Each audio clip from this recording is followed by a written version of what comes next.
فرزند زہرا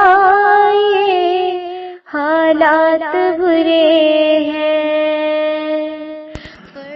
کاشانۂ بصیرت ایک ایسا مکمل یوٹیوب چینل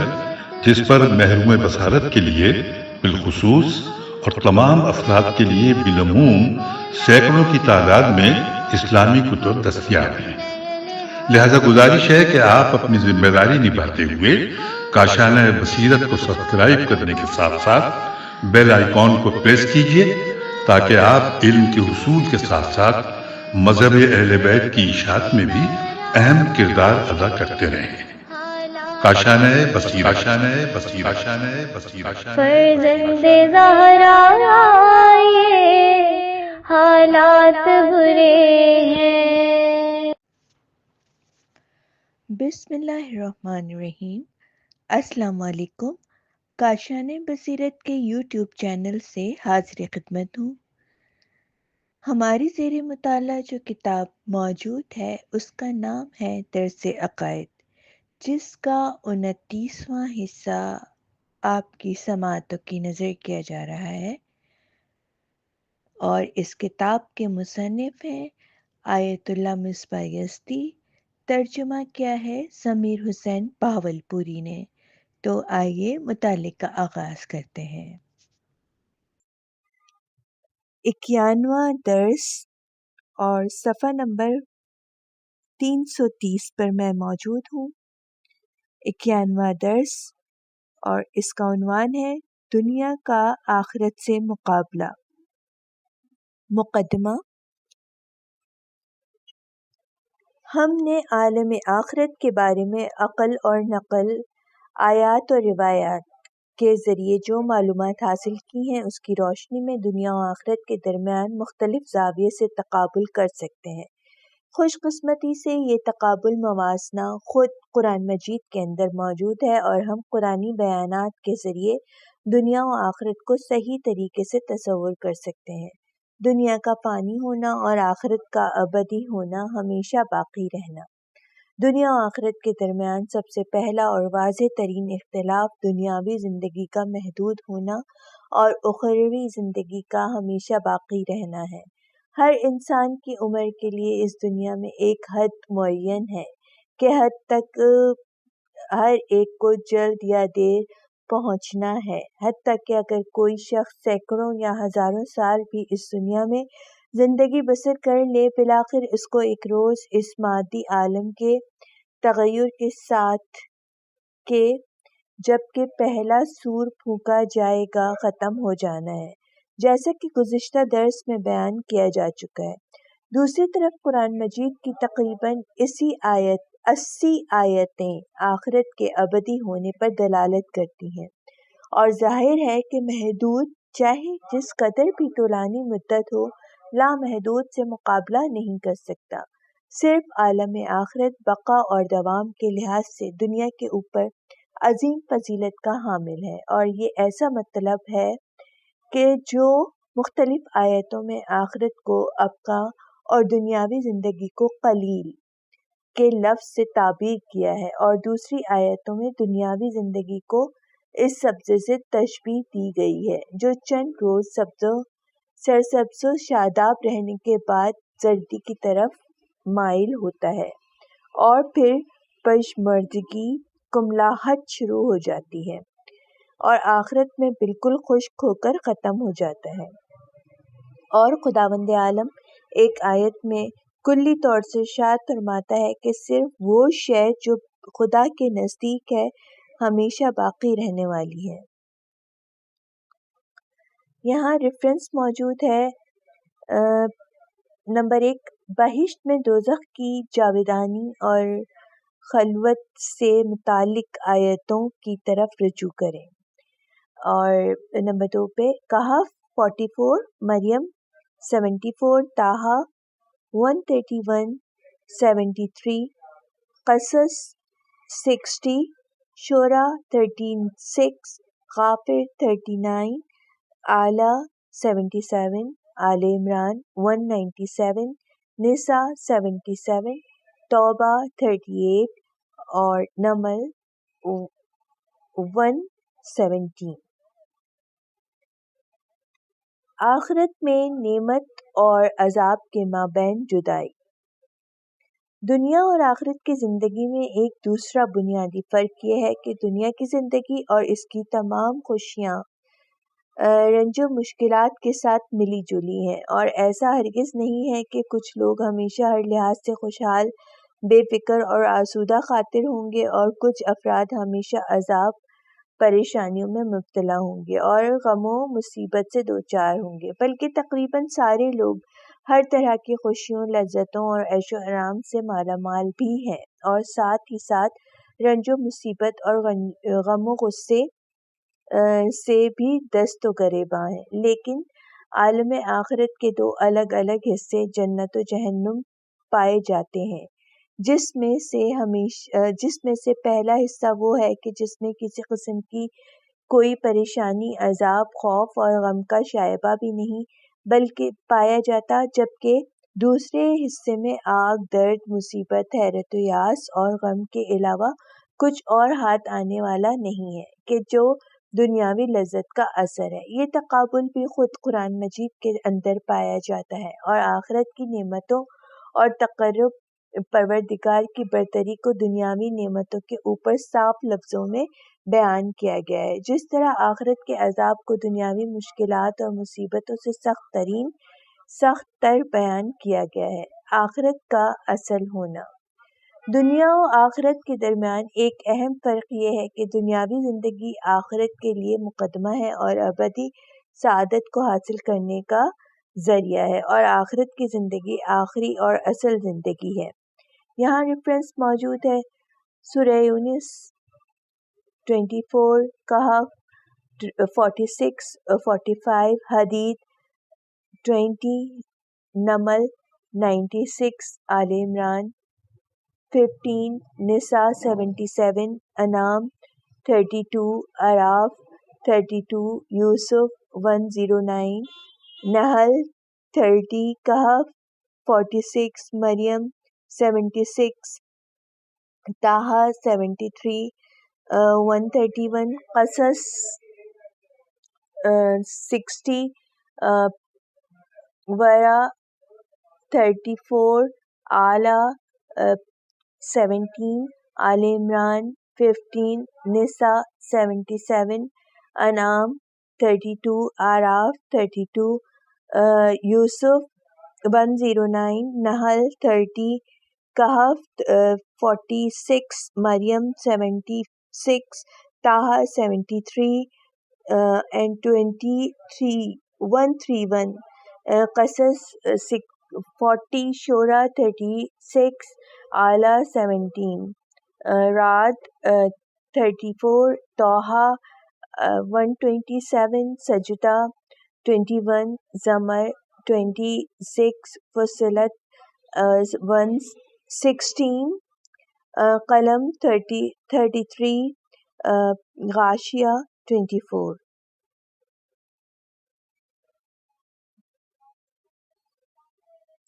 آخرت کی زندگی اور زندگی آخری اور اصل زندگی ہے۔ اگرچہ دینی حیات اور اس کی مادی و معنوی نعمتیں انسان کو بہت پسند ہیں، لیکن اس کے باوجود کہ یہ ساری نعمتیں صرف امتحان کا ذریعہ ہیں اور حقیقی نشوونما اور ترقی نیز ابدی سعادت کو حاصل کرنے کے لیے ایک وسیلہ ہے، لہذا اصل نہیں ہو سکتی، اور اس کی واقعی قدر و قیمت ایک زاد راہ اور توشے کی سی ہے جو انسان اپنی ابدی زندگی کے لیے آمادہ کرتا ہے۔ اس لیے اگر کوئی شخص آخرت کو فراموش کر کے دنیا کے حسن و جمال میں گرفتار ہو جائے اور اس کی لذتوں کو اپنا آخری مقصد سمجھ بیٹھے تو گویا وہ اس کی واقعی قدر و قیمت کو نہیں پہچان سکا اور اس کے لیے فرضی اہمیت کا قائل ہو گیا، کیونکہ اس نے وسیلے کو مقصد سمجھ لیا ہے۔ اگر ایسا ہے تو سوائے فریب اور کھیل اور مشغولیت کے اور کچھ نہیں ہے۔ اسی لیے قرآن مجید نے دنیا کی زندگی کو کھیل، مشغولیت اور وسیلہ فریب کے نام سے یاد کیا ہے اور آخرت کی زندگی کو ایک حقیقی حیات جانا ہے لیکن توجہ کا مقام ہے کہ وہ تمام مذمتیں جو دنیا کے سلسلے میں بیان کی گئی ہیں وہ دنیا طلب انسانوں اور اس کو ہدف و مقصد بنا کے زندگی گزارنے والوں سے متعلق ہیں، ورنہ زندگانی دنیا خدا کے ان نیک بندوں کے لیے جو اس کی حقیقت کو پہچانتے ہیں اور اس کو ایک وسیلے کی مشیت سے دیکھتے ہیں اور اپنی زندگی کے تمام لمحات ابدی سعادت کے حصول میں صرف کرتے ہیں۔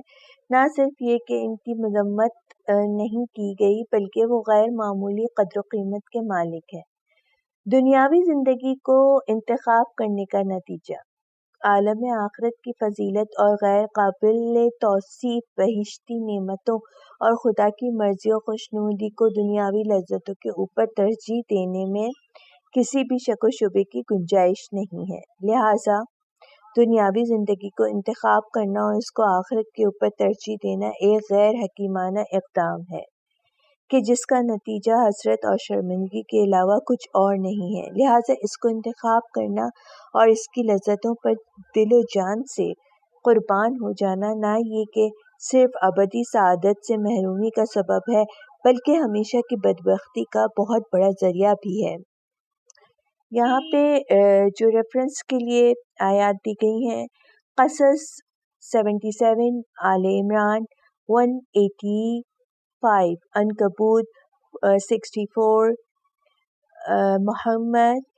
36، حدید 20، عنکبوت 44، فجر 24۔ وضاحت یہ کہ اگر انسان ابدی سعادت کے بجائے دنیا کی جلد گزر جانے والی لذتوں کا انتخاب کرے اس طرح کہ اس کی اخروی زندگی کا کوئی نقصان نہ ہو تو ایسا اقدام اخروی سعادت کے غیر معمولی رجحان کو دیکھتے ہوئے ایک غیر عاقلانہ کام ہے۔ لیکن کیا کیا جائے کہ کسی بھی عالم ابدیت سے مفر نہیں ہے اور وہ کہ جس نے اپنی ساری قوتوں کو دنیا کی زندگی کے اوپر صرف کر دے اور عالم آخرت کو بھلا بیٹھے، یہ بالکل سرے سے اس کا انکار کر دے تو نہ صرف یہ کہ بہشتی نعمتوں سے محروم ہو گیا بلکہ ہمیشہ کے لیے جہنم کے عذاب میں گرفتار ہو جائے گا اور اس کا دگنا نقصان ہوگا۔ اسی لیے قرآن مجید ایک طرف تو آخرت کی نعمتوں کی برتری اور فضیلت کو گوش گزار اور ہوشیار کر رہا ہے کہ خبردار کہیں ایسا نہ ہو کہ دنیاوی زندگی تم کو دھوکہ دے دے، اور دوسری طرف دنیا سے قلبی لگاؤ اور آخرت کو بھول جانے جہان ابدی سے انکار یا اس کے بارے میں شک و شبے کے نقصانات کو گنوا رہا ہے، اور اس بات کی تاکید کر رہا ہے کہ ایسے امور ہمیشہ کی شقاوت اور بدبختی کا سبب ہیں، اور ایسا بھی نہیں ہے کہ دنیا کو ترجیح دینے والا صرف آخرت کی جزا سے محروم رہے گا بلکہ ہمیشہ کی سزا اس کا مقدر بن جائے گی، اور اس کا راز و سبب یہ ہے کہ دنیا پرست انسان نے خدا کی دی ہوئی صلاحیتوں کو ضائع کر دیا اور وہ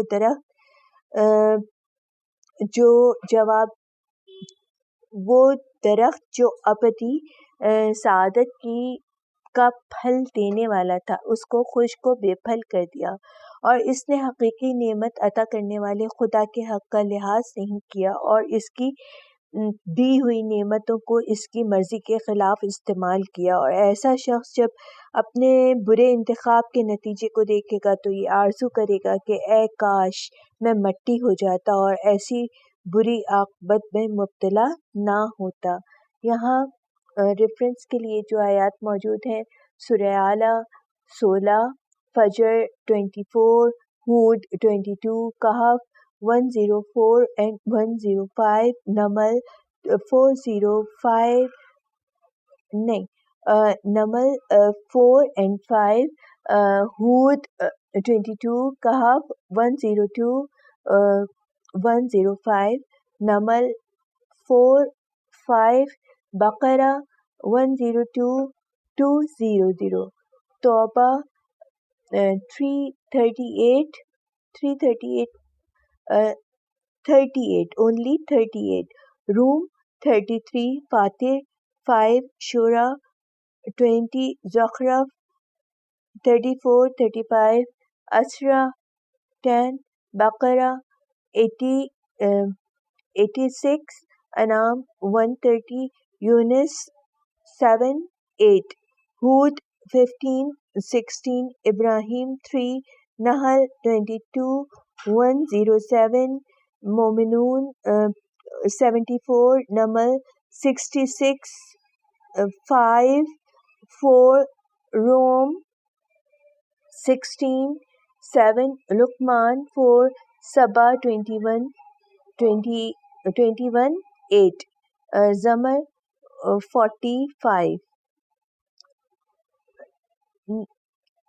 65 فصلت 7 نازعات 39 38 سوالات نمبر 1 دنیا و آخرت کے درمیان کیا فرق ہے؟ نمبر 2 دنیا کی مذمت کیوں کی گئی ہے؟ وضاحت کیجیے۔ نمبر 3 دنیا سے لگاؤ کے کیا نقصانات ہیں؟ نمبر 4 آخرت پر ایمان نہ رکھنا ابدی عذاب کا سبب کیوں ہے؟ اور سامعین کرام، اب ہم موجود ہیں 92 درس پہ۔ 92واں درس آپ کی زیر سماعت کروں گی، صفحہ نمبر 335 اور عنوان ہے دنیا آخرت کی کھیتی ہے۔ مقدمہ: ہمیں یہ بات معلوم ہو چکی ہے کہ انسانی زندگی اس جلد گزر جانے والی دنیاوی حیات پر منحصر نہیں ہے، بلکہ دوبارہ عالم آخرت میں زندہ ہونا ہے اور وہاں ہمیشہ زندہ رہنا ہے۔ اور ہم یہ بھی بیان کر چکے ہیں کہ آخرت کی زندگی ہی عینی اور حقیقی حیات ہے۔ حد تو یہ ہے کہ دنیاوی زندگی کو اخروی حیات کے سامنے زندگی کہنا مناسب ہی نہیں ہے۔ ایسا نہیں ہے کہ اخروی زندگی کا مطلب فقط نیک و بد ہونا یا نیک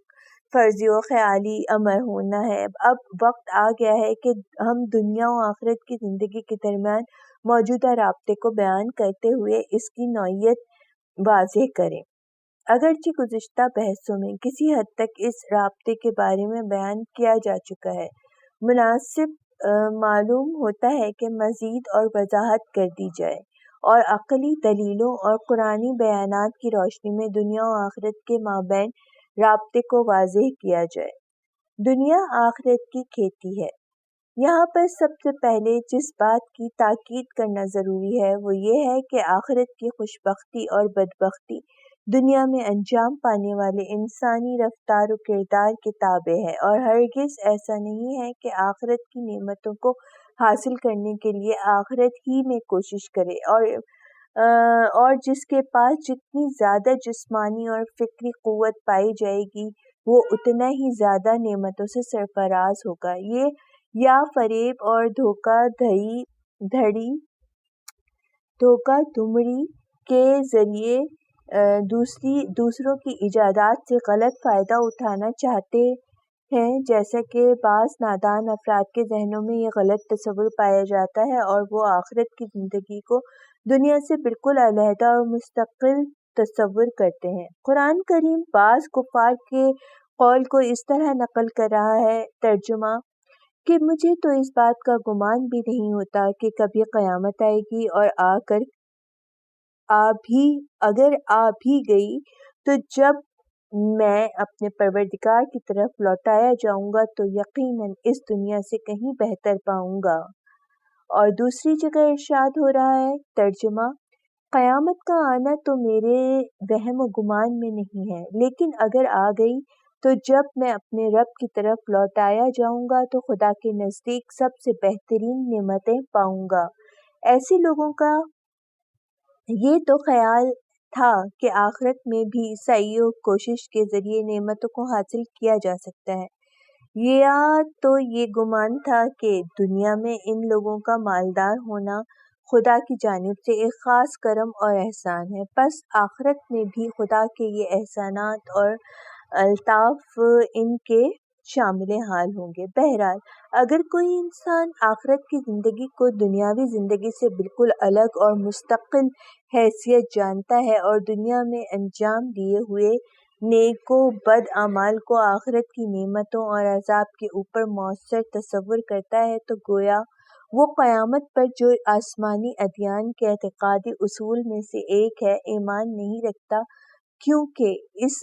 اصل کا وجود دنیاوی اعمال کی جزا و سزا کے عنوان سے ہے، اور یہی وجہ ہے کہ دنیا کو بازار، محل تجارت یا کھیتی کا نام دیا گیا ہے۔ یہی وہ جگہ ہے کہ جہاں انسان کام کرے، زراعت کرے، محنت و کوشش کرے تو اس کی درآمد، اس کا فائدہ وہاں قیامت میں حاصل کرے گا۔ قیامت کے وقت موجودہ دلیلیں اور قرآنی بیانات کا تقاضا بھی یہی ہے، جس میں کسی قسم کی شرح و توضیح کی ضرورت نہیں ہے۔ ریفرنس کے لیے کہف 34 فصلت 50۔ قابل توجہ بات یہ ہے کہ قرآن مجید میں دنیاوی جزا اور سزا کا بھی تذکرہ موجود ہے، لیکن مکمل جزا اور سزا آخرت سے مخصوص ہے۔ دنیا کی نعمتیں آخرت کی سعادت، خوشبختی کا سبب نہیں ہیں۔ ہمیں بعض دیگر افراد کا خیال یہ تھا کہ دنیا میں دولت، فرزند اور دیگر تمام اسباب عیش و آرام آخرت میں بھی راحت و سکون کا باعث ہوں گے، اور شاید یہی وجہ ہے کہ میت کے ہمراہ زر و جواہر اور قیمتی موتیوں، یہاں تک کہ خورد و نوش کے سامان بھی دفن کر دیتے تھے، اور یہ غلط رسم اسی تصور کا نتیجہ تھی۔ ان سے مربوط رفتار سے قطع نظر قرآن کریم اس بات کی تاکید کر رہا ہے، مال و فرزند خود بخود قطع نظر اس سے کہ اس کے اعمال کیسے ہیں، تقرب الہی کا ذریعہ نہیں بن سکتے، اور نہ آخرت میں کسی کو نفع پہنچائیں گے، اور بنیادی طور سے ایسے روابط اور اسباب کو ایک دن ختم ہونا ہے، اور ہر انسان اپنا سرمایہ اور اپنے سے متعلق تمام اشیاء کو یہیں چھوڑ جائے گا، اور بالکل تنہا خداوند عالم کی بارگاہ میں جائے گا، اور صرف خدا سے معنوی روابط میں استحکام پا جائے گا۔ اسی لیے صرف وہی مومنین جو اپنے شریک حیات، اولاد اور قرابت داروں سے ایمانی رشتہ جوڑے ہوئے ہیں، بہشت میں ایک ساتھ رہیں گے۔ اس گفتگو کا محصل یہ ہے کہ دنیا و آخرت کے مابین ارتباط دنیاوی موجودات کے درمیان پائے جانے والے تعلقات کی طرف نہیں ہے، اور ہرگز ایسا نہیں ہے کہ جو اس دنیا میں سب سے زیادہ قوی، حسین، خوشحال اور مالدار ہوگا وہ آخرت میں بھی ویسا ہی مشہور ہوگا، ورنہ فرعون، قارون وغیرہ آخرت میں زیادہ سعادت کے حقدار ہوں گے، بلکہ ممکن ہے کہ وہ لوگ جو اس دنیا میں تنگ دستی، ناتوانی اور رنج و مصیبت کی زندگی گزار رہے ہیں، اور وہ پروردگار عالم کے احکام پر عمل کرنے کے نتیجے میں بالکل سالم، قوی اور حسین و جمیل محشور ہوں اور ابدی نعمتوں سے سرفراز ہوں۔ بعض نادان افراد کا خیال ہے کہ آیت شریفہ جس کا مفہوم یہ ہے کہ دنیاوی ومن کانا فی حدت عامہ فہو فی الآخرۃ اعمی واضل سبیلا، مفہوم یہ ہے کہ دنیاوی سلامتی اور فائدہ اور آخرت کے سلامتی اور فائدے کے درمیان براہ راست رابطہ پایا جاتا ہے، دران یہ حالانکہ یہ لوگ اس بات سے غافل ہیں کہ اس آیت میں اندھا سے مراد ظاہری نابینا نہیں ہے، بلکہ اس سے مراد دل کا اندھا ہونا ہے، جیسے کہ دوسری آیت میں ارشاد ہوتا ہے، ترجمہ: آنکھیں اندھی نہیں ہوتی بلکہ سینوں میں موجود دلوں میں اندھا پن پایا جاتا ہے، اور ایک دوسرے مقام پر اس طرح ارشاد ہے، ترجمہ: جو میری یاد کتاب سے آراز کرے گا اس کو عین این الف این رے ضاد آراز کرے گا، اس کو اپنی زندگی میں سختیوں پریشانیوں کا سامنا کرنا پڑے گا اور اعتراض کرے گا. یہ ورڈ ہو سکتا ہے اعتراض کرے گا، اس کو اپنی زندگی میں سختیوں پریشانیوں کا سامنا کرنا پڑے گا اور ہم اسے قیامت میں اندھا محشور کریں گے. کہنے والے نے کہا مجھے اندھا کیوں محشور کیا گیا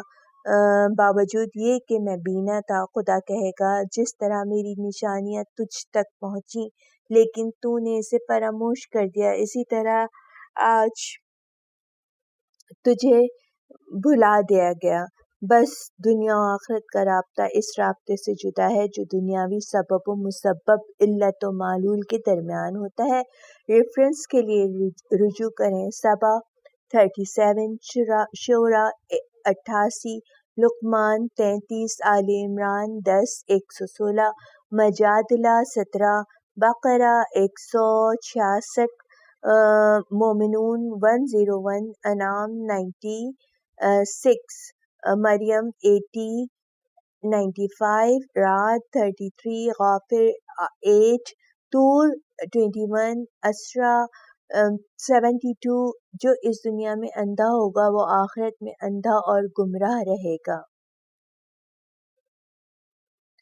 دنیا کی نعمتیں آخرت کی شقافت بدبختی کا سبب بھی نہیں ہو سکتی. دوسری طرف بعض لوگوں کا گمان ہے کہ دنیا کی نعمتوں اور آخرت کی نعمتوں میں برعکس رابطہ برقرار ہے، یعنی وہ لوگ آخرت کے معاملات تک پہنچ سکتے ہیں، سعادت تک پہنچ سکتے ہیں جنہوں نے دنیا کی نعمتوں سے کوئی سروکار نہیں رکھا، اور وہ اس کے برعکس یعنی وہ لوگ جو دنیا کی لذتوں سے لطف اندوز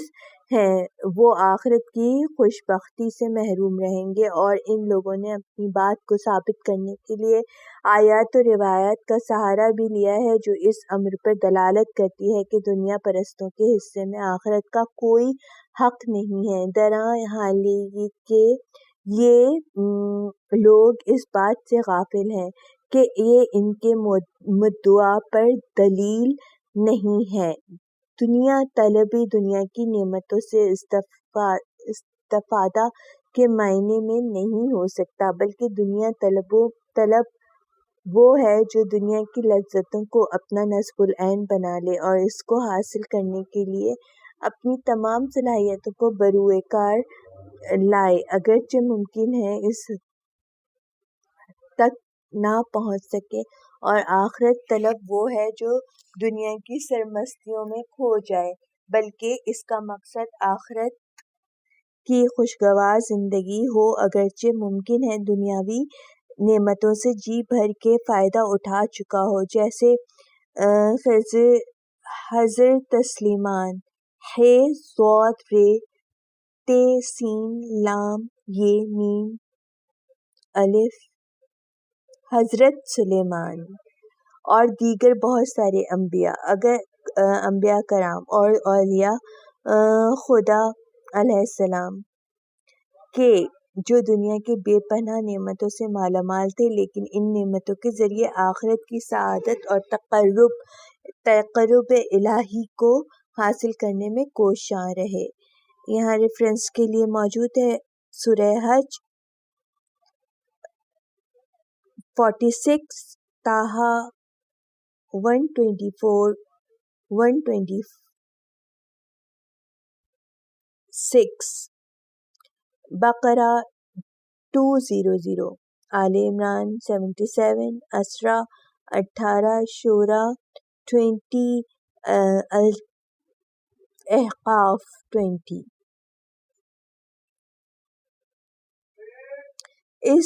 بس دنیا و آخرت کی نعمتوں کے درمیان نہ براہ راست رابطہ پایا جاتا ہے اور نہ ہی برعکس یہ صورت منفی، بلکہ دنیا کی نعمتیں بھی اور مصیبتیں بھی خداوند متعال کی حکیمانہ تدبیر کی بنیاد پر انسانوں کے درمیان تقسیم کی گئی ہیں، اور ساری چیزیں انسانوں کی آزمائش کا ذریعہ ہیں، اور دنیا کی فانی نعمتوں سے دامن بھرا ہوا ہے ہونا یا اس سے محروم ہونا خود بخود رحمت الہی سے دوری یا نزدیکی کی علامت نہیں ہے، اور سعادت، خوشبختی یا شقاوت، بدبختی کا سبب بھی نہیں ہے۔ نتیجہ کلام: اس پوری گفتگو سے جو نتیجہ سامنے آتا ہے وہ یہ ہے کہ دنیا و آخرت کے درمیان ہر قسم کے رابطے کا انکار کر دینا خود قیامت کے انکار کے حکم میں ہے، لیکن نہ آخرت کی نعمتوں کے درمیان کوئی رابطہ ہے اور نہ دنیا کی نعمتوں اور آخرت کے عذاب کے درمیان، اور نہ اس کے برعکس، اور بطور کلی دنیا و آخرت کے درمیان رابطہ دنیاوی موجودات کے مابین پائے جانے والے رابطے کے جیسا نہیں ہے، اور اس پر فزکس اور بیالوجی کے قوانین کا حکم نہیں لگایا جا سکتا، بلکہ وہ جو نعمت یا عذاب آخرت کا سبب ہے اور وہ اسی دنیا میں انسان کے اپنے اختیاری اعمال میں ہے، لیکن اس لحاظ سے نہیں کہ قوت کا خروج کرنا اور مواد میں تفسیرات پیدا کرنا، بلکہ اس لحاظ سے کہ نعمت اور عذاب کے سبب کا سرچشمہ ایمان اور باطنی کفر ہے، اور سینکڑوں آیات قرآنی سے اس مفہوم کا اخذ کیا جا سکتا ہے کہ قرآن کے نزدیک آخرت کی ابدی خوشبختی تک پہنچنے کا سبب خدا روز قیامت نیز انبیاء الہی پر ایمان رکھنا ہے اور خدا کے پسندیدہ اعمال جیسے نماز، روزہ، حج و زکوٰۃ اور بندگان خدا کے ساتھ احسان، نیکی اور امر بمعروف نیکیوں کا حکم دینا، نہی عن منکر برائیوں سے روکنا، کفار اور ستمگروں سے جہاد اور عدل و انصاف کرنا ہے، اور عذاب ابدی میں مبتلا ہونے کے سبب کفر، شرک و نفاق، قیامت کا انکار، انبیاء علیہم السلام کو جھٹلانا، نیز گناہوں کا مرتکب ہونا اور ظلم کرنا، اور بہت ساری قرآنی آیات میں اجمالی طور سے ایمان اور عمل صالح کو آخرت کی سعادت کا سبب جانا گیا ہے، اور کفر و گناہ کو آخرت کی بدبختی کا باعث تصور کیا گیا ہے۔ ریفرنس کے لیے زخرف 32، انفال 28، انبیاء 35، تغابن 115، اعراف 168، کہف 7، مائدہ 48، انعام 165، نمل 40، آل عمران 186، آل عمران 179، مومنون 56، فجر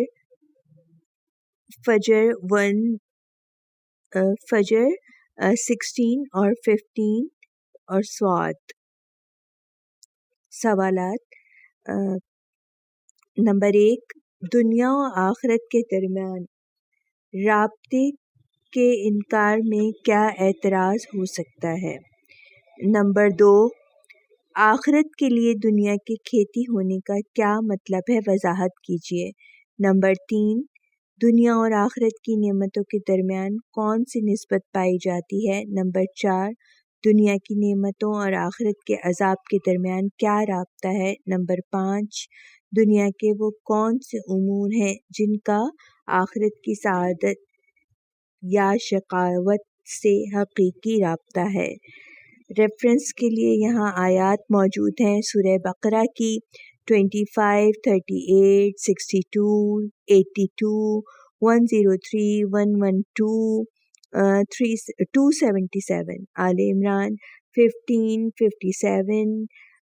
114، 115، 133، 179، 195، 198، نساء 13، 57، 122، 124، 146، 152، 162، 173، مائدہ 65، 9، 69، انعام 48، توبہ 72، یونس 9، 4، 63، 64، رعد 29، ابراہیم 23، نحل 97۔ کہف 30:29-107، طٰہٰ 75، حج 14:23-50-56، فرقان 15، عنکبوت 7:58-9، روم 15، لقمان 8، سجدہ 19، سبا 4:37، فاطر 7، صاد 49، زمر 20:33-35، غافر 40، فصلت 8، شورى 22-26، جاثیہ 30، فتح 17، حدید 12، 21، تغابن 9، طلاق 11، انشقاق 25، بروج 11، تین 6، بینہ 7، 8، بقرہ 24:39، 81، 161، 162، آل عمران 21، 56، 88، 86، 91، 116، 197، 196، 177، 176، 131، نساء 14، 54، 121، 145، 151، 161، 168، 169، 173، مائدہ 10، 36، 72، 86، انعام 49، توبہ 3، 68، یونس 4، 8، رعد 5، کہف 32، غافر 6، شورى 26، جاثیہ 11، فتح 13، 17، حدید 19، مجادلہ 5، تغابن 10، ملک 6، انشقاق 22، 24، غاشیہ 23، 24، بینہ 6۔ اور یہاں پہ